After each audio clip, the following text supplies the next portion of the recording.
혹시 지금 여러분의 주방에 우리 신경을 야금야금 파괴하는 무서운 독이 숨어 있다는 사실을 알고 계셨나요? 세제 같은 화학약품 이야기가 아닙니다. 우리가 평소에 아무 의심 없이 심지어 맛있게 먹고 있는 바로 그것에 대한 이야기입니다. 전 세계 의사들이 지금 비상을 걸었습니다. 이 물질이 수많은 사람의 신경계를 조용하고 치밀하게 망가뜨리며 말초신경병증이라는 무서운 상태를 만들고 있기 때문이죠. 요즘 손가락 끝이 이유 없이 저릿저릿하신가요? 아니면 밤마다 발바닥이 화끈거리거나 감각이 무뎌지는 느낌을 받진 않으셨나요? 아마 나이가 들어서 혹은 피곤하거나 신발이 불편해서 그렇겠지 하고 가볍게 넘기셨을 겁니다. 하지만 만약 이것이 우리 몸이 보내는 마지막 경고라면 어떨까요? 오늘 영상에서는 우리 몸의 신경에 합선을 일으키는 이 교활한 독의 정체가 무엇인지, 그리고 어떻게 해야 소중한 우리 몸을 지킬 수 있는지 자세히 알려드리겠습니다. 끝까지 시청해 주세요. 오늘 알게 될 정보가 여러분의 식습관을 완전히 바꾸고 앞으로의 건강을 결정짓는 중요한 전환점이 될 것입니다. 입에 달콤한 것이 몸에는 해로울 수 있다는 말, 다들 공감하시죠? 이제 그 실체를 파헤쳐 보겠습니다. 먼저 이 무서운 범인을 밝히기에 앞서 신경병증이 정확히 무엇인지 이해할 필요가 있습니다. 우리 몸의 신경계는 뇌와 온몸을 구석구석 연결하는 아주 복잡한 정이배선과 같습니다. 이 배선을 통해 신호가 오가면서 우리가 물건을 느끼고 걷고 음식을 소화할 수 있는 것이죠. 그런데 신경병증은 쉽게 말해 이 배선이 고장 나는 것입니다. 전선의 피복이 벗겨지듯 신경이 손상되면 신호가 엉키거나 끊기게 됩니다. 그 결과 아무 자극이 없는데도 통증을 느끼거나 반대로 뜨거운 것을 만져도 아무런 감각을 못 느끼는 위험한 상황이 벌어집니다. 특히 우리 몸에서 가장 긴 배선인 손과 발의 신경이 가장 먼저 망가지곤 합니다. 예전에는 이런 문제가 주로 당뇨병 환자들에게만 생기는 일이라고 생각했습니다. 하지만 최근 의학계는 당 수치가 정상인 사람들에게도 이런 증상이 광범위하게 나타나고 있다는 점에 주목하고 있습니다. 그리고 그 뿌리 깊은 원인에는 우리 현대인의 삶에 너무나 깊숙이 들어와 있는 어떤 물질이 자리 잡고 있습니다. 자, 드디어 공개합니다. 의사들이 입을 모아 경고하는 가장 흔하고도 위험한 독소, 그것은 바로 설탕입니다. 네, 우리가 매일 접하는 설탕과 가공식품에 듬뿍 들어있는 과당이 그 주인공입니다. 흔히 설탕하면 살이 찌거나 이가 썩는 것만 걱정하시죠. 하지만 설탕이 노리는 진짜 목표는 바로 우리의 신경계입니다. 왜 설탕을 독이라고 부를까요? 바로 소리 없이 아주 천천히 우리 몸을 파괴하기 때문입니다. 당장 무슨 일이 생기는 건 아니지만 수년에 걸쳐 우리 건강의 뿌리를 서서히 갉아먹습니다. 그러다 어느 날 문득 발은 얼음장처럼 차가운데 마치 뜨거운 숯불 위를 걷는 것 같은 극심한 통증을 느끼게 되는 것이죠. 더 무서운 사실은 설탕이 우리 주변 어디에나 숨어 있다는 점입니다. 사탕이나 음료수는 물론이고 우리가 매일 먹는 빵, 소스, 요거트, 심지어 어묵이나 소시지 같은 반찬에도 가득 들어 있습니다. 이렇게 평범한 음식에 탈을 쓰고 우리 식탁에 침투해 있기 때문에 설탕은 우리 신경을 위협하는 가장 교활하고 무서운 적이 되는 것입니다. 달콤한 설탕이 어떻게 우리 신경을 망가뜨리는 걸까요? 그 주범은 바로 당화현상이라는 것입니다. 이름은 좀 어렵지만 원리는 아주 간단해요. 우리 혈액 속에 설탕이 너무 많아지면 이 설탕 분자들이 끈적끈적한 사탕처럼 변한다고 상상해 보세요. 그러면 이 설탕들이 우리 몸의 세포를 구성하는 단백질과 지방에 착 달라붙게 됩니다. 마치 끈득한 조청이 여기저기 묻는 것과 같죠. 특히 우리 몸의 예민한 신경세포와 이를 감싸는 보호막이 이 과정에서 큰 타격을 입습니다. 신경이 설탕에 절여지면 말랑말랑하던 조직이 딱딱하고 푸석푸석하게 변해서 원래 해야 할 일을 제대로 하지 못하게 됩니다. 이 과정에서 최종 당화 산물이라는 찌꺼기가 만들어지는데 이건 우리 몸에 아주 해로운 쓰레기입니다. 이 쓰레기들은 심한 염증을 일으키고 마치 녹이 세우는 것처럼 가느다란 신경줄기를 서서히 갉아먹습니다. 이건 마치 정밀한 전자기기 안에 설탕 시럽을 잔뜩 부어버린 것과 같습니다. 결국 기계가 먹통이 되듯이 우리 몸의 신경도 서서히 고장나고 마는 것입니다.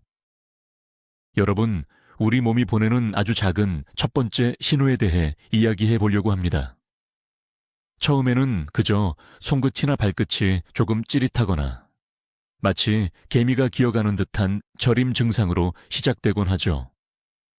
의학적으로는 감각 이상이라고 하는데요.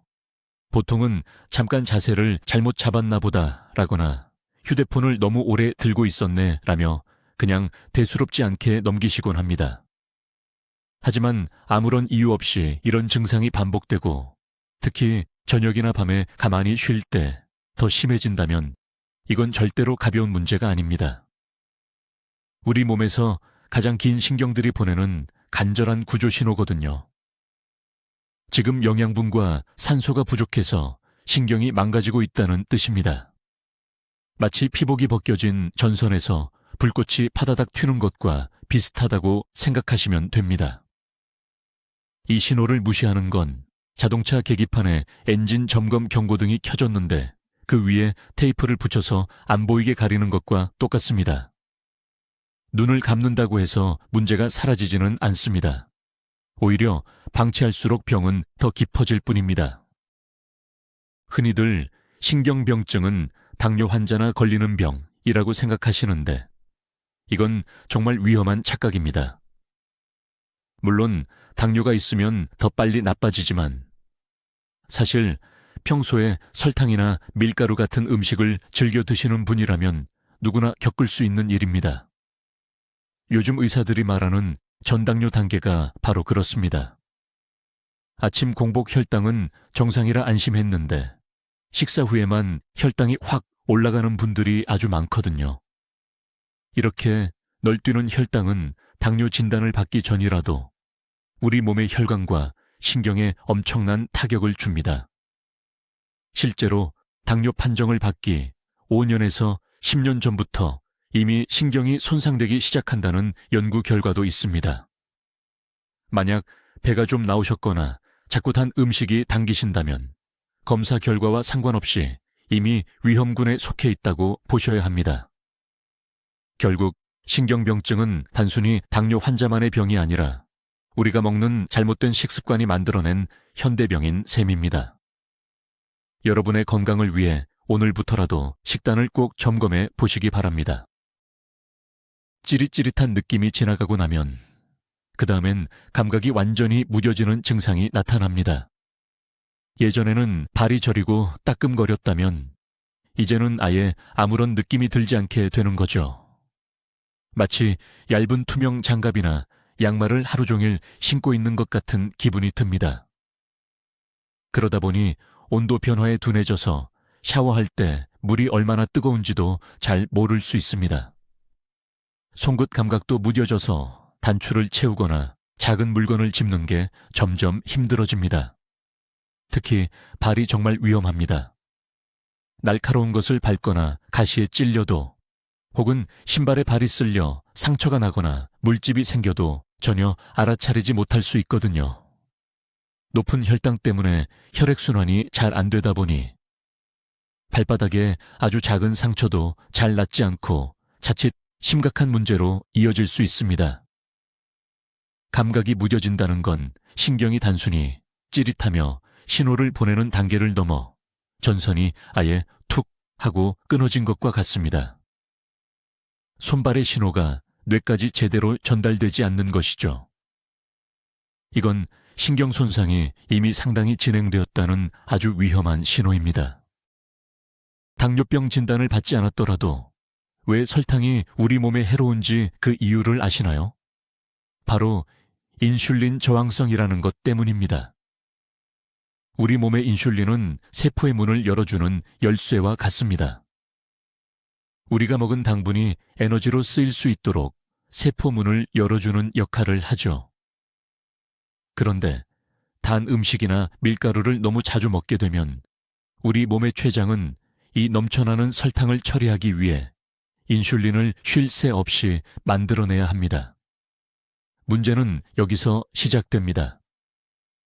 인슐린이 너무 자주 문을 두드리면 나중에는 세포들이 지쳐서 이 열쇠가 와도 반응을 하지 않게 됩니다. 마치 귀가 먹은 것처럼 인슐린의 신호를 무시하게 되는 것인데 이것이 바로 인슐린 저항성입니다. 그 결과 혈액 속에는 세포 안으로 들어가지 못한 설탕과 이를 해결해 보려고 애쓰는 인슐린이 한데 뒤섞여 넘쳐나게 됩니다. 이렇게 설탕과 인슐린이 가득 찬 상태는 우리 신경계에 아주 치명적인 독이 됩니다. 몸속에 만성염증을 일으키고 신경에 영양을 공급하는 미세한 혈관들을 망가뜨리기 때문입니다.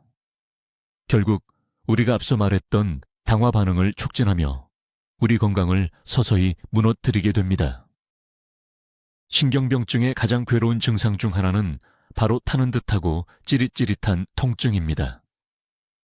단순히 감각이 무뎌지는 것과는 달라요.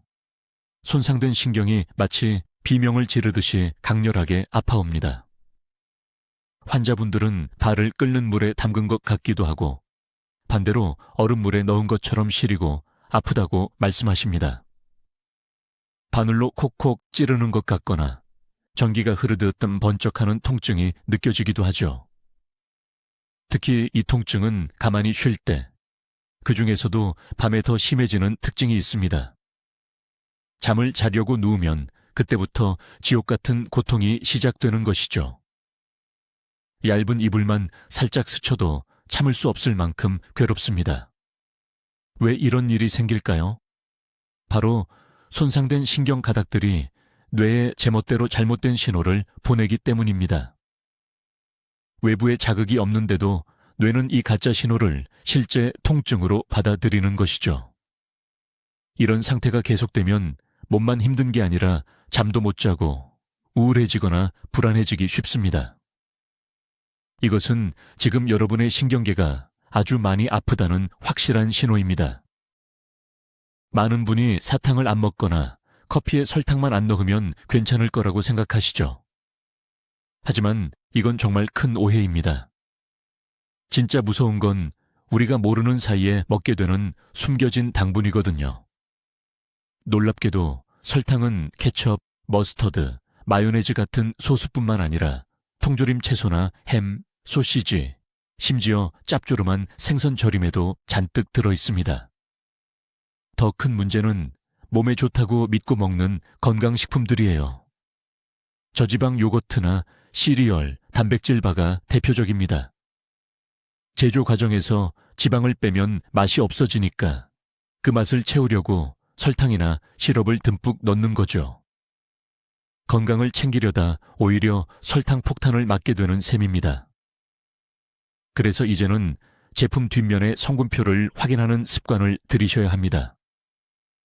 포도당 시럽, 과당, 덱스트로스, 말토덱스트린, 액상과당. 이름은 다 다르지만 결국 우리 몸을 병들게 하는 똑같은 설탕들입니다. 매일 우리 몸을 조금씩 해치는 주범은 바로 이렇게 정체를 숨긴 설탕이라는 사실을 꼭 기억하세요. 신경 손상은 단순히 감각이 무뎌지는 것에 그치지 않습니다. 우리 몸의 근육을 움직이는 운동신경까지 영향을 주는데요. 그 다음으로 주의 깊게 보셔야 할 증상이 바로 근육의 힘이 빠지는 것입니다. 어느 날부터인가 계단을 오르내리는 게 버겁고 의자에서 일어날 때 다리에 힘이 잘 들어가지 않으시나요? 장을 보고 무거운 짐을 드는 것도 부쩍 힘겨워질 수 있습니다.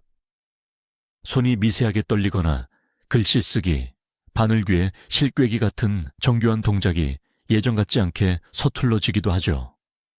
다리가 마치 손뭉치처럼 푹신거리는 느낌이 들거나 걸음걸이가 휘청거릴 때도 있습니다. 심한 경우 발등을 들어 올리는 근육이 약해져서 걸을 때마다 발바닥이 바닥에 툭툭 하고 부딪히는 소리가 나기도 합니다. 이런 현상이 생기는 이유는 뇌의 명령을 근육에 전달하는 신경이 제 기능을 못하기 때문입니다. 신경이 제 역할을 못하면 근육은 적절한 자극을 받지 못해 점차 힘을 잃고 마르게 됩니다. 사실 이 증상이 정말 무서운 이유는 많은 분이 그저 나이가 들어서 기운이 없나 보다 하고 대수롭지 않게 넘기기 때문입니다. 하지만 이건 단순한 노화 현상이 아니라 잘못된 식습관으로 인해 여러분의 신경계가 계속해서 손상되고 있다는 위험한 신호일 수 있습니다. 자, 이제 우리 몸이 손상되는 원인 중 하나인 산화 스트레스에 대해 알아보겠습니다. 산화 스트레스란 대체 무엇일까요? 우리 몸속에서는 끊임없이 화학 반응이 일어나는데 그 과정에서 활성산소라는 것이 만들어집니다. 이 활성산소는 아주 공격적인 성질을 가지고 있어요. 자신에게 부족한 전자 하나를 채우기 위해 건강한 세포를 공격하고 그 전자를 강제로 빼앗아 세포를 망가뜨립니다.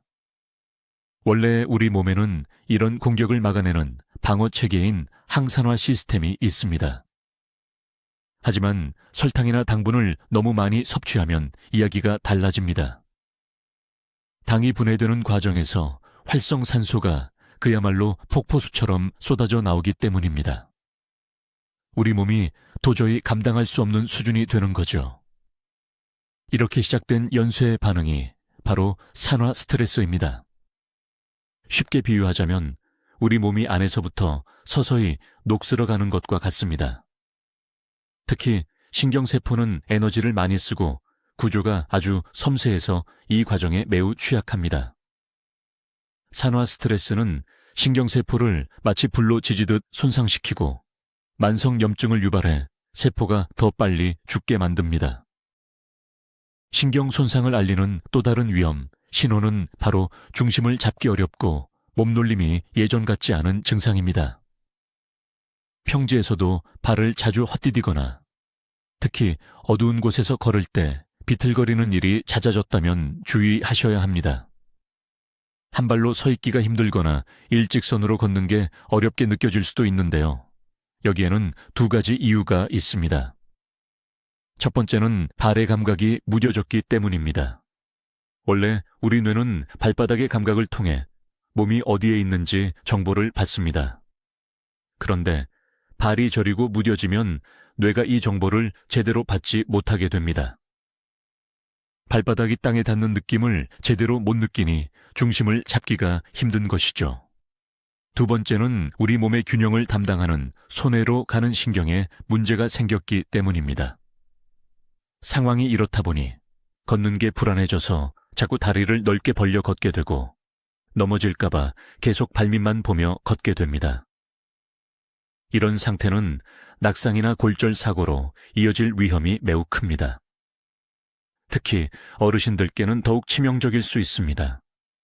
혹시 본인이나 주변 분들에게 이런 증상이 보인다면 단순히 나이가 들어서 혹은 주의가 부족해서라고 생각하지 마세요.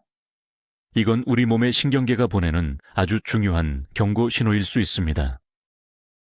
어르신들, 꼭 기억하셔야 할 사실이 있습니다. 설탕, 산화, 스트레스, 그리고 염증은 우리 신경을 위협하는 세 가지 불청객과 같아서 늘 함께 움직입니다.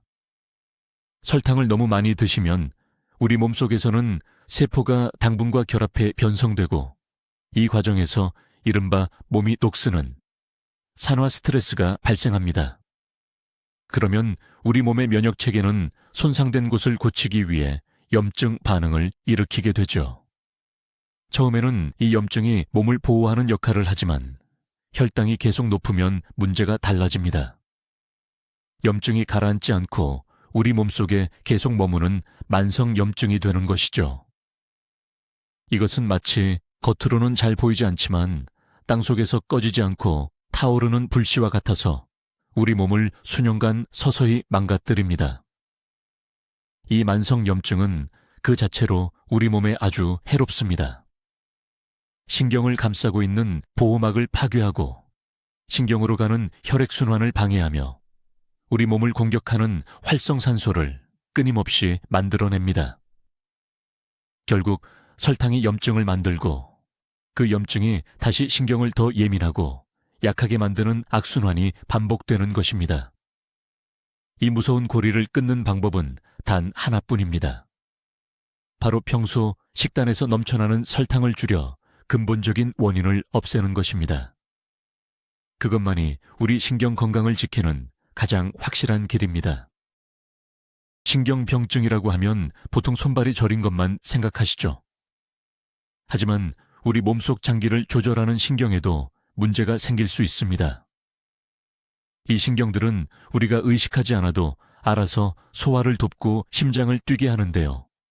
여기가 고장나면 소화 기능에 바로 문제가 생깁니다. 대표적인 증상이 바로 위마비입니다. 위장 근육을 움직여서 음식을 아래로 내려보내는 신경이 제대로 작동하지 않는 것이죠. 이렇게 되면 먹은 음식이 위 속에 몇 시간씩 그대로 머물게 됩니다. 그래서 조금만 먹어도 배가 금방 부르고 속이 더부룩하며 메스꺼움을 느끼게 됩니다. 심하면 소화되지 않은 음식을 그대로 토하기도 하죠. 그뿐만 아니라 변비와 설사가 번갈아 나타나기도 하는데요. 많은 분이 이를 단순한 위장병이나 과민성 대장 증후군으로 생각하시곤 합니다. 하지만 진짜 원인은 높은 혈당 때문에 신경이 손상된 것일 수 있습니다. 만약 소화제나 위장약을 먹어도 증상이 나아지지 않는다면 혹시 신경에 문제가 생긴 것은 아닌지 꼭 한번 확인해 보셔야 합니다. 그렇다면 소위 몸에 좋다는 천연 설탕은 어떨까요? 꿀이나 메이플 시럽, 아가베 시럽, 비정제 설탕, 그리고 갓짜낸 과일 주스 같은 것들 말이죠. 많은 분이 이런 것들을 하얀 설탕보다 건강한 대안이라고 생각하시는데요. 안타깝게도 우리 신경계 입장에서는 큰 차이가 없습니다. 이 식품들 역시 결국에는 포도당과 과당 같은 단순당 덩어리일 뿐입니다. 특히 시럽이나 주스처럼 농축된 형태의 과당은 간에서 대사되면서 체지방으로 훨씬 쉽게 변합니다. 게다가 몸속 단백질을 변성시키는 당화 반응을 일으키고 염증의 씨앗이 되기도 하죠. 우리 몸은 탄산음료에 든 설탕이나 건더기 없는 오렌지 주스의 당분을 구분하지 못합니다. 둘 다 혈당과 인슐린 수치를 순식간에 끌어올리는 탄수화물 폭탄이나 다름없거든요. 물론 식이섬유가 풍부한 생과일을 그대로 드시는 건 좋습니다. 섬유질이 당의 흡수를 늦춰주기 때문이죠. 하지만 단순히 종류가 다른 설탕으로 바꾸는 것은 사실 스스로를 속이는 일입니다. 그렇게 해서는 우리 몸의 신경 건강을 지킬 수 없다는 점을 꼭 기억하셔야 합니다. 자율신경병증의 또 다른 증상은 바로 땀이 나는 방식이 변하는 것입니다. 우리 몸의 땀샘을 조절하는 신경이 손상되면서 나타나는 현상인데요. 이 증상은 크게 두 가지 모습으로 나타납니다. 먼저, 땀이 너무 안 나는 경우입니다. 특히 팔과 다리에 땀이 나지 않아 피부가 몹시 건조해지고 쩍쩍 갈라지기도 합니다. 이렇게 되면 갈라진 피부 사이로 세균이 침투해 염증이나 감염이 생기기 쉽습니다. 반대로 땀이 너무 많이 나서 고생하시는 분들도 계십니다. 주로 식사를 하실 때나 밤에 잠을 잘 때, 얼굴과 상체 부위에 땀이 비 오듯 쏟아지는 증상입니다. 이것은 단순히 땀이 많고 적고의 문제가 아니라 우리 몸이 스스로 천을 조절하는 능력을 잃어가고 있다는 신호입니다. 특히 무더운 여름철에는 천 조절이 안 되면 일사병이나 열사병 같은 위험한 상황에 처할 수 있어 각별한 주의가 필요합니다. 발은 메마르고 등은 땀으로 젖는 이 어울리지 않는 증상들은 사실 모두 연결되어 있습니다. 바로 높은 혈당으로 인해 우리 몸의 자율신경계가 손상을 입었다는 중요한 경고등인 셈입니다. 말초신경병증은 단순히 발이 저리고 불쾌한 정도에서 끝나지 않습니다. 마치 도미노처럼 우리 몸 전체에 연쇄적인 문제를 일으키는 아주 무서운 신호입니다. 우선 발의 감각이 무뎌지고 상처가 잘 낫지 않으면서 당뇨가 없는 분들에게도 이른바 당뇨발 같은 심각한 증상이 나타날 수 있습니다.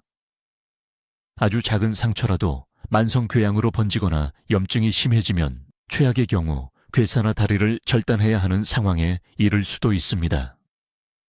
또한 중심을 잡기가 힘들어지면서 넘어지거나 뼈가 부러질 위험이 매우 커집니다. 특히 우리 같은 어르신들에게 낙상은 스스로 거동하는 능력을 뺏어가고 일상생활을 어렵게 만드는 치명적인 사고입니다. 지속적인 통증은 신경을 쇠약하게 만들어 우울감이나 불안감을 주고 사람 만나는 것조차 꺼리게 만듭니다. 게다가 자율신경계에 문제가 생기면 심장 박동이 불규칙해지거나 일어설 때 갑자기 혈압이 떨어지는 어지럼증 같은 심혈관 합병증까지 올 수 있습니다. 신경병증은 절대로 가볍게 넘겨서는 안 됩니다. 이것은 몸의 한 부분만이 아니라 우리 삶의 질과 건강 전체를 위협하는 전신 질환이기 때문입니다. 우리 모두가 가장 궁금해하는 것이 있죠.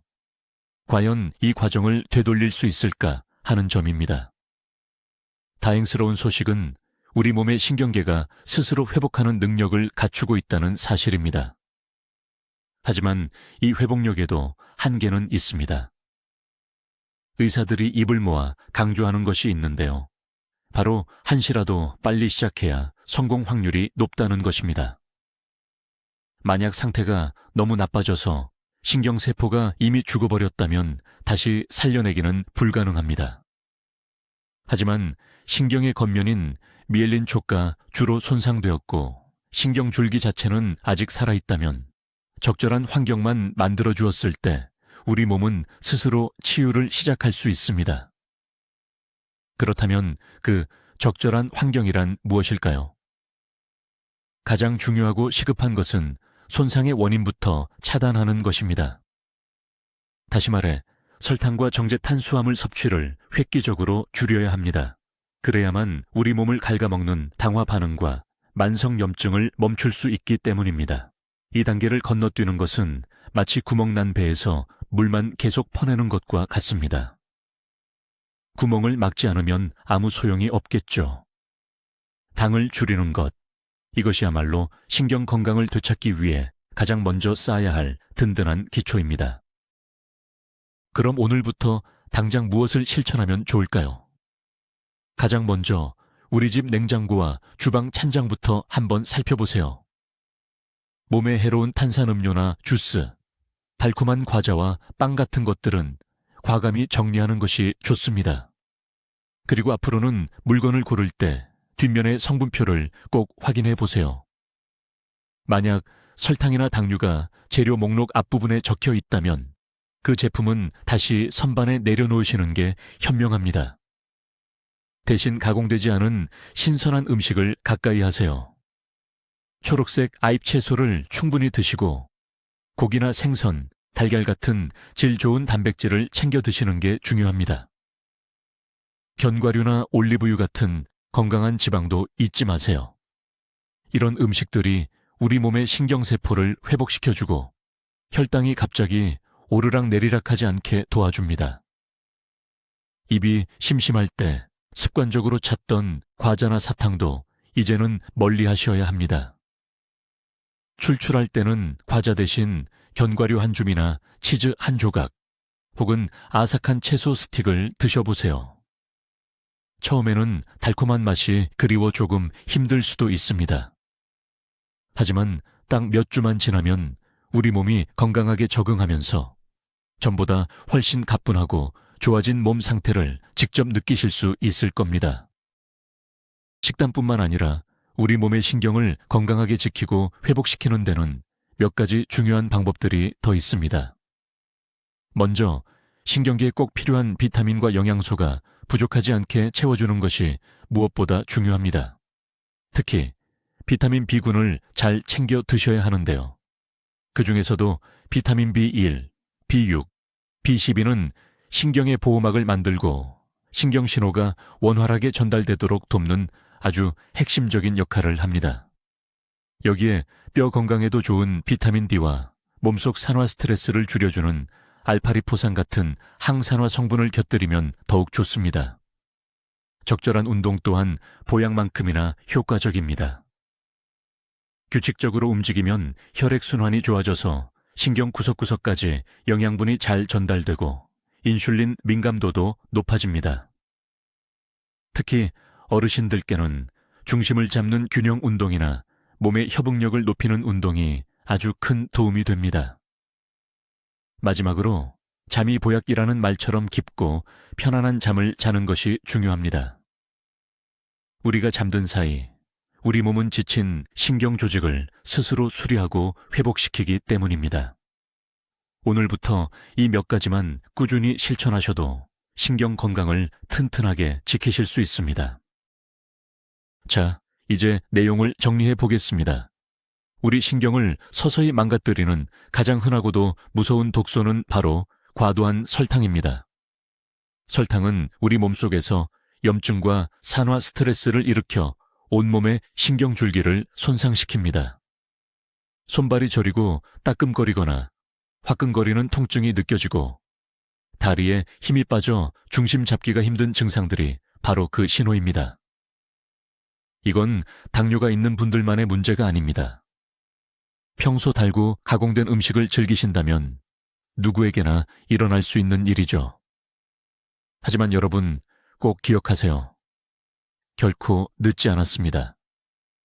오늘부터라도 식단에서 설탕이라는 독을 치우고 몸에 좋은 영양소와 꾸준한 운동을 더해보세요.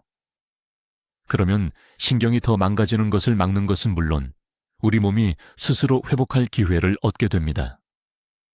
다시 통증 없이 편안하게 움직이는 즐거움을 꼭 되찾으시길 바랍니다.